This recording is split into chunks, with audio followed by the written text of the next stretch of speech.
Welcome to the Straight Talk video series, brought to you by the Don't Get Played Cooperative.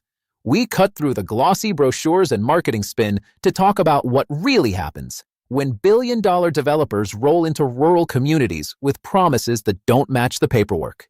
Today's topic: sheep, solar, and snake oil, part 2. And remember, around here, we don't do spin. We do straight talk, and we bring the receipts.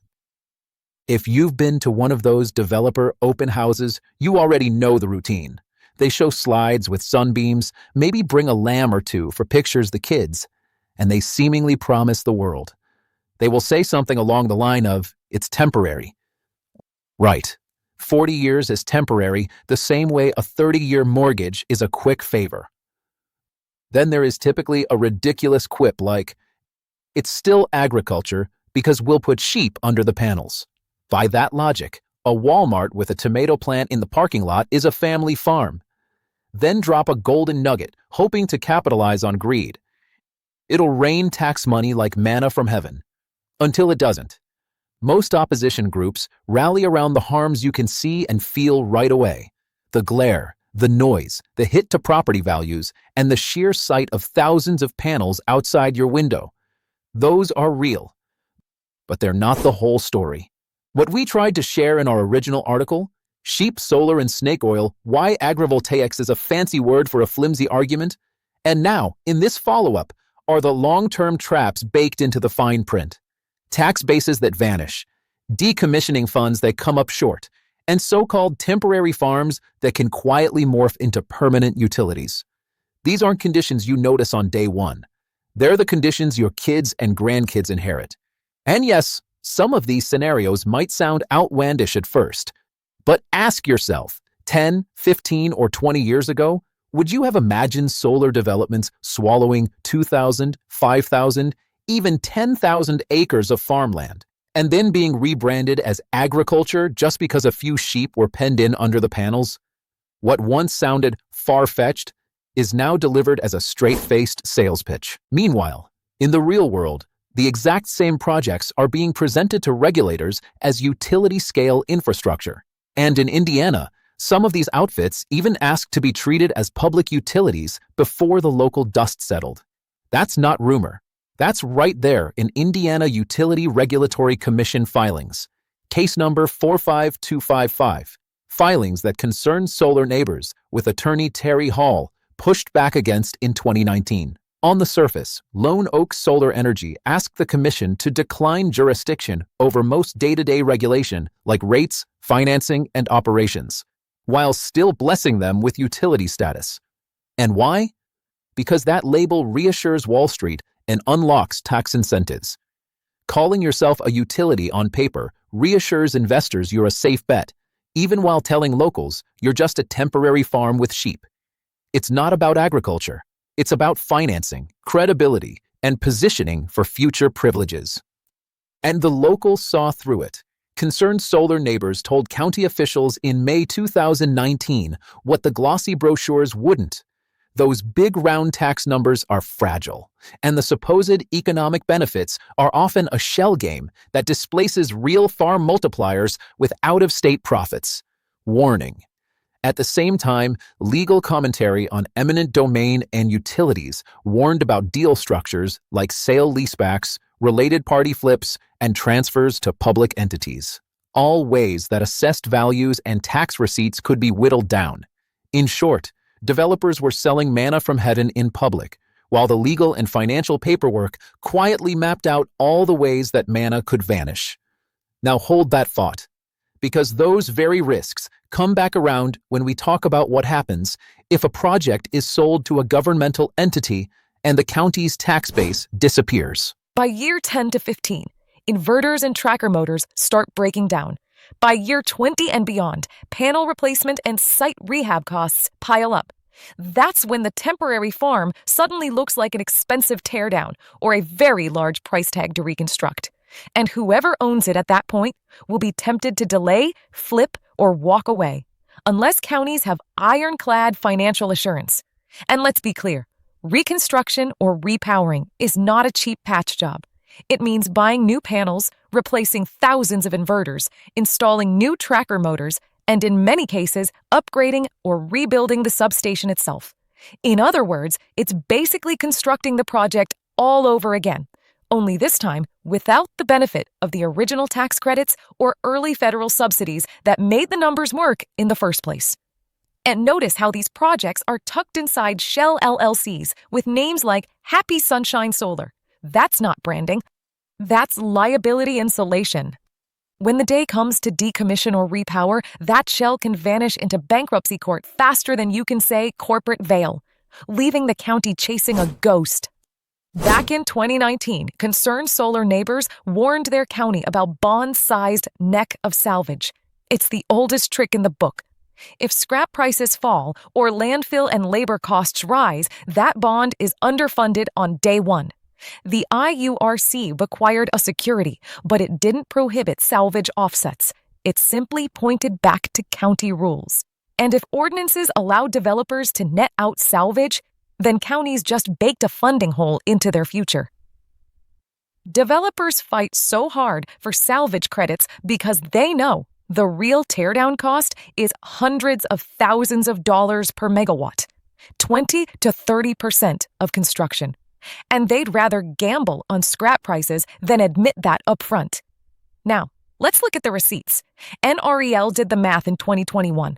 Decommissioning costs range from $300 per kilowatt to $440 per kilowatt, with the difference being a credit of $40 if PV modules can be resold, versus a cost of $100 per kilowatt to recycle. Huh? Okay, buddy. Okay. That's $300,000 to $440,000 per megawatt. Now compare that to build costs. According to NREL's 2024 annual technology baseline, utility-scale solar costs about $1,560 per kilowatt AC, or roughly $1.56 million per megawatt to build. Here's the plain farm math. First, to build 1 megawatt, about $1.56 million. Then, to tear down 1 megawatt, about $300,000 to $440,000. That's 20 to 30% of the original build cost. Not a rounding error. A full line item big enough to spook investors and bankrupt counties if it's underbonded. And don't let anyone tell you recycling closes the gap. Today, PV recycling is an expense, not a profit center. Facilities are few. Hauling costs are high. Markets for recovered glass, silicon, and trace metals are limited. That's why decommissioning bonds must be based on the worst case. Full removal, full disposal, no salvage offsets. If recycling evolves into a cheaper option decades from now, fine. That's a bonus. But counties can't gamble their financial future on an industry that doesn't exist at scale today. And if you're on federal land, the Bureau of Land Management doesn't gamble either. Its rule is simple. Bonds must be based on a reclamation cost estimate, set at no less than $10,000 per acre of disturbance. That means a 1,500-acre project has to post at least $15 million up front before construction even starts. No credit for scrap, no rosy assumptions. Just the full cost of putting the land back the way they found it. And bonds are just the start. If counties really want protection, they need a full set of guardrails. First, successor-binding tax stability with pilot agreements that run with the project and adjust with inflation. Second, no lease extensions without a fresh audit of costs. Third, transfer transparency and triggers with mandatory notice of ownership changes and fourth, and a primary use truth test. Sheep, pollinator strips, and wildflowers don't magically turn a power plant into agriculture. Without guardrails, counties are left with rosy brochures, empty promises, and a hole in their tax base. Attorney Terry Hall explained this back in 2019. If a project or its assets end up owned by a government entity, property taxes can vanish. Public-private partnerships? The publicly owned portion is exempt. The taxed private tail shrinks to a sliver. Concerned solar neighbors warned the county the same year. Those big, glossy tax numbers are fragile. The supposed benefits can evaporate when assessed value is whittled down through leasebacks, flips, or transfers. On paper, it looks like manna from heaven, but it's really a mirage. And by the time a PPP or public ownership shift occurs, much of that tax revenue has already been spent. School boards may have hired teachers or built facilities. Counties may have expanded emergency services or infrastructure. When ownership flips and the taxable base shrinks, those obligations don't disappear. The shortfall falls on residents. The very taxpayers who were promised relief end up holding the bag. In 2025, the U.S. government made history by converting CHIPS and Science Act funding into a 9.9% equity stake in Intel, about $9 to $11 billion worth, nearly 500 million shares. This wasn't a fuzzy loan guarantee. It was direct equity ownership, real stock, real control, justified on national security and industrial policy grounds. Now, a county-scale solar farm isn't the same as an Intel chip fab. But that's not the point. The point is precedent. When Washington ladles something critical infrastructure, ownership is now on the table. Solar is already being labeled as critical infrastructure in federal reports on grid reliability and climate security.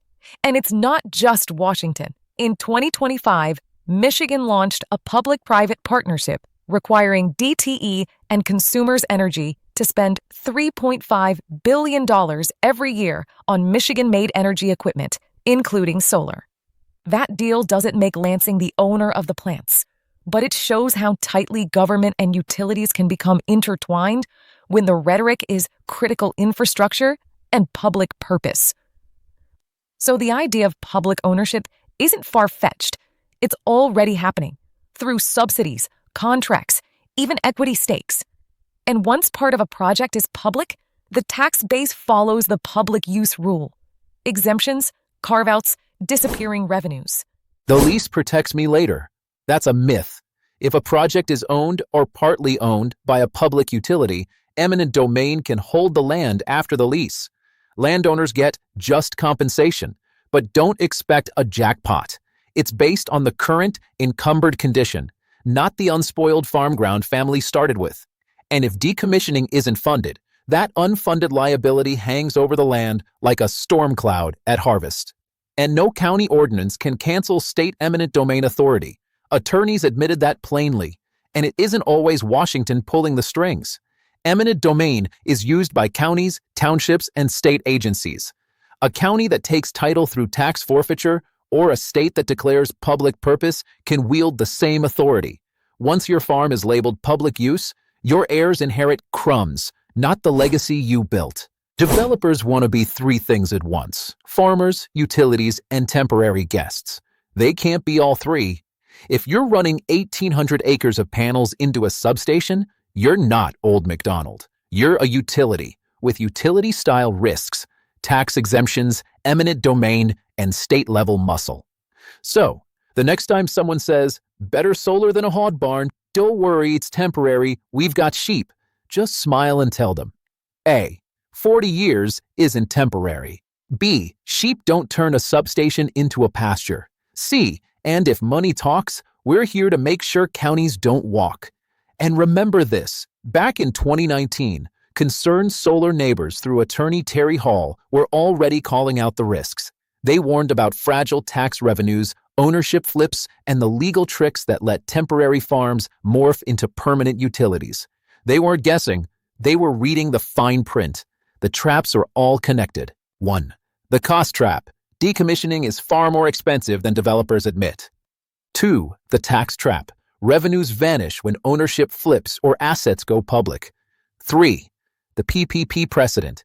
Real-world examples prove public ownership isn't hypothetical. 4. The land trap. Once labeled public use, farms can be condemned. It's easy to fight the battles you can see today. It's harder, but more important, to call out the long-term risks tucked into contracts and commission orders. That's the lesson. Listen to the people who've read the contracts, seen the filings, and stood in the rooms where the deals get cut. Because when the sales pitch says sheep and sunshine, but the paperwork says utility and public use, you'd better believe the paperwork wins. Cooperative. But not that kind of cooperative. Out of an abundance of caution, and because we know someone, somewhere, will eventually ask, we offer the following clarification about what the Don't Get Played Cooperative is and isn't.